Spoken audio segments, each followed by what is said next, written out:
this video, we're going to be talking about the top stocks for this week. But I do want to remind you that the goal with these videos is not for you just to see a bunch of random stocks then to randomly buy, but rather to present you with a bunch of different opportunities that you can then go and form a plan on what needs to happen in order for you to take a position and what needs to happen in order for you to exit a position. Unfortunately, too many people look at having a plan as sort of like creating a magical wish list. The stock market is not a magical fairy that will grant you your wishes every time you make one. But my point is always have a plan when trading these stocks. And anyways, the only thing that I ask of you in return for this ravishful video, yes, that is a new word, is that you hit that ravishing like button. Also, quick plug, if you are looking for a commission-free broker to trade these stocks on, Webull is a great option, and of course, signing up with our link below is both a great way to support the channel and also to get a free stock, and also to try out a great platform, so make sure to give it a look. Okay, so to start,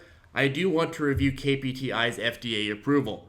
KPTI ran up from 6 to 926 and then to 1087 after hours on July 3rd after an FDA approval decision in their favor. And back on June 20th, this was the first ticker I called out on my top PennyStocks video. Not because I'm special, though you may have been fooled by that elegant facial expression, but it was because the company literally identified this as an upcoming event. A lot of traders fall into this mantra that you should only care about the price action, but if you focus solely on price action on all of these plays, you won't understand what it is that is actually moving these stocks. When it comes to FDA approval plays and other news-driven plays, we are often made aware of events ahead of time. In the situation we were, it's a catalyst, it was an FDA approval. For example, KPTI had a specific date at which FDA approval was either going to be approved or denied. Or sometimes they get postponed, but we usually see warning signs before that happens. But understanding when a catalyst is going to occur allows us to set alerts ahead of time and allows us to have this sort of on our watch list. And if it wasn't for understanding and keeping track of big news catalyst plays, we wouldn't be made aware of stocks like KPTI until after the price action moved. So this is why it's so important to keep track and understand exactly what catalysts are coming out and what is going on in a lot of these sectors, especially biotech. And with KPTI, the news catalyst ended up happening a couple days earlier, right? So the exact date wasn't true, but because we knew about this ahead of time, we're able to set an alert and be some of the first traders to know when something actually moves. Do not fall into the pattern of random reinforcement where all of a sudden you buy into a correct pick and then you think all picks are correct. These picks are just opportunities for you to trade off the price action, but you need to have a plan when trading these stocks. Okay, so with that being said, ITCI will have their phase data release for 2 of their studies being done on their drug's effectiveness for treating bipolar depression. The media is already picking this one up, with Bloomberg saying that the share price could double. Now, I always love these sorts of predictions, especially when they are accompanied by no technical analysis whatsoever. Basically, what they are saying is, hey, this looks like a good catalyst that can get people reading our article. How can we make a good title to get people to click it? Oh, let's say it's going to double. Fabulous. But obviously this is just my opinion. I love analysts. But the analyst that they are quoting is saying that each study should add about $7 to the share price. So I guess that's how they came up with the doubling title. I guess if you add both of them together, 7 plus 7, 14. And the analyst is saying that on the downside, shares would only fall $2 if the data was mixed, and would fall $6 if it failed. So what they're trying to say is the upside of them being passed is better than the downside of them not being passed or being mixed. I don't put much value in their technical analysis and their predictions on stock prices, but I do value their sales figures because this is an industry where they actually can see the demand curve. They are predicting sales in the range of 500 million for bipolar and 400 million for schizophrenia. And other analysts are predicting a 60% chance of hitting at least one of the primary endpoints. So what this tells me as a trader is that the only thing relatively certain to happen this week is that ITCI will have massive movement in one direction or the other. And for that, we're going to need to be prepared. In terms of price action, ITCI has been prone to overselling and returning to fair value for the last 5 months.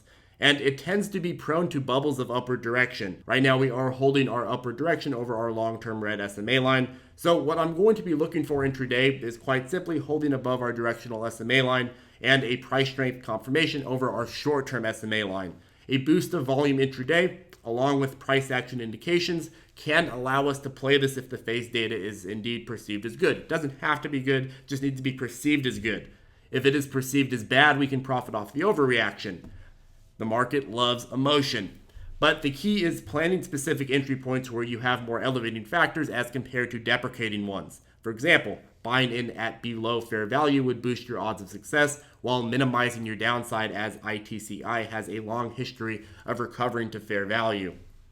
And with the phase data releases, we could see a large run of price strength or weakness to take advantage of this week. But the interesting thing is that if we do see the catalyst push us past previous support or previous resistance, we could easily see the amplification effect of folks buying into higher highs and shorting lower lows. That's something that can be quite common with a lot of these consistent support and resistance level plays. The psychology of that is that if a stock has held a certain level of support and failed to break below it for several periods where it got close to it, then once it breaks below, people are like, oh my God, this is going to crash, because people are over emotional. And it creates a self-fulfilling prophecy in the short term. This doesn't always happen, but it tends to happen. Okay, so UGAZ, I haven't spoken about UGAZ or DGAZ for quite a while, but it is a popular leveraged ETF for a lot of our new traders and other stock YouTubers in the niche. We just broke into an uptrending direction on the 3rd and have since built some massive directional strength over our red directional SMA line. Again, if you're unfamiliar with this channel, the red directional SMA line, that measures price direction. We like to trade above that because that means it's uptrending. I'm a huge fan of buying into both directional and price strength. Price strength is the strength above our blue SMA line. And leveraged ETFs can be quite fun. UGAZ tends to have good volume pre-market, and oftentimes simply buying in upon confirmation and then riding the price action up and over our blue price strength SMA line allows us to take a profit at the first validation point. And a lot of people get mad when I talk about buying in at confirmation and selling out at validation. I think it's because it sounds so simple that it can't be true. It's sort of like when someone tells you, hey, all you need to do to be successful in the market is to buy low and sell high. It's like, yes, but there's more to it, right? That's just one factor. You should look at a confirmation and a validation point as sort of a question mark. It's at that point where you're like, hey, does it make sense for me to enter or exit the position here based on my other factors? If the answer is yes, then you make the execution. Confirmation point is also great for confirming something that you already think. For example, if your hypothesis is, oh, this is a catalyst play. When you see a confirmation, perhaps of both price strength and directional strength, then you're like, okay, I'm confirmed in taking a position here. And because you're buying into price strength, the odds of you succeeding are higher. Okay, so now gold has been trending up for a little while, but what I found interesting is that we are starting to see more and more days where it's just this clean upward direction over our directional SMA line. And having a pattern of clean price direction makes it so much easier to focus on figuring out where the best entry point is because it's going up overall. So say you mess up something, boom, it's fine. Okay, so I do want to cover OASM. Now, OASM ran up like an inflamed banshee on Friday on news that they had gotten an agreement fulfilling early financing obligations, which will reduce OASM's liabilities and increase its equity and liquidity. Now, the stock market, being the rational hub of investor sentiment that it is, reacted appropriately by jumping up triple digits for previous periods. Now, with these types of plays, the pump and dump label gets thrown around a lot. But it's also a combination of short sellers rushing to cover their position in what is known as none other than the infamous short squeeze. When a small cap stock starts rising in an unjustified way, and sometimes larger cap stocks as well, short sellers tend to rush in and bet that it is overextended. And the higher it goes, the more short sellers are betting against it. But if the price action keeps going up, short sellers start getting nervous. They're like, ooh. More and more investors are tempted to buy into the euphoria, as it seems to never stop increasing. But this is where it gets interesting. At a certain point, short sellers decide that it's not worth it to hold their short position and they start covering their shares. But what covering means is that they're buying back their shares. And when they buy back their shares in mass, this starts pushing the price action up faster, which in turn brings in more investors as the price continues higher. And as the price continues exponentially higher, more shorts rush to cover their position.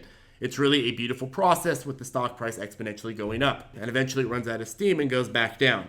But short squeezes aren't something that you can really predict ahead of time based on price action alone, but OASM did provide entry point confirmation. So just using technical indicators and using concrete entry points and exit points, you could have profited off this short squeeze. We had an entry point confirmation, and we also had the ability just to simply hold until validation. Buying in upon confirmation and selling out at validation would have meant that while you did miss perhaps a majority of the run-up, you still would have profited from a confirmation entry at 186 to 239 while also having a reasonable level of protection. The reason we think of it as protection is because if you have you're above the SMA line, then you can look at it and measure the strength of both the direction and of the price strength by looking at the distance and the real estate between the two. That means when it starts closing in, you could start being like, ooh, I'm starting to get squeezed. And then you can sell out at early warning signs of a reversal, or you could wait until your validation point to evaluate your deprecating factors. When you get to validation, you could ask yourself, hey, okay, look,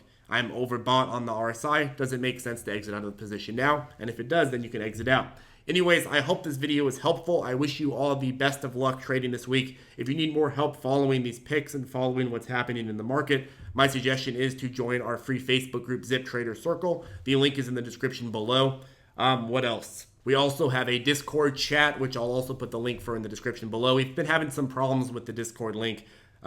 So if you're having a problem with it, just comment below and I'll send you a new link. Anyways, thanks for tuning in. Have a good day and I'll see you in the next video.